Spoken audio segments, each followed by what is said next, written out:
আল্লাহ পাক বলেছেন শোনেন, ইল্লা মান তাবা, যে অনেক গুনাহ করেছে, শিরক করেছে, জিনা করেছে, মদ খেয়েছে, বেদাত করেছে, হারাম খেয়েছে, আল্লাহ পাকের অবাধ্য হয়েছে, নামাজ পড়ে নাই, যাকাত দেয় না, ইত্যাদি ইত্যাদি অনেক অন্যায় করেছে, একদিন তওবা করে ফিরে এসেছে। আল্লাহ পাক বলছেন ইল্লা মান তাবা, যে ব্যক্তি তওবা করে ফিরে আসলো, ওয়া আমানা, এবং ঈমান নিয়ে আসলো, ওয়া আমিলা আমালান সালিহান, এবং এখন থেকে সতামল করা শুরু করলো, হোক সে নারী বা পুরুষ, যে কেউ, যে কোনো বয়সের, যে কোনো বর্ণের, যে কোনো ভাষার, যে কোনো দেশের, এগুলো কিচ্ছু যায় আসে না আল্লাহ পাকের। ইন্নাল্লাহা লা ইয়ানজুরু ইলা আজসামিকুম ওয়ালা ইলা সুওয়ারিকুম ওয়ালাকিন ইয়ানজুরু ইলা কুলুবিকুম ওয়া আমালিকুম।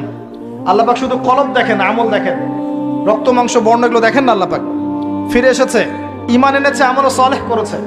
আল্লাহ পাক বলছে উলাইকা, এরাই তারা, ইউবাদদিলুল্লাহু সাইয়্যাতিহিম হাসানাত, এরাই সেই ব্যক্তি যাদের সমস্ত গুনাহকে আমি আল্লাহ নেকি দিয়ে পরিবর্তন করে দেব।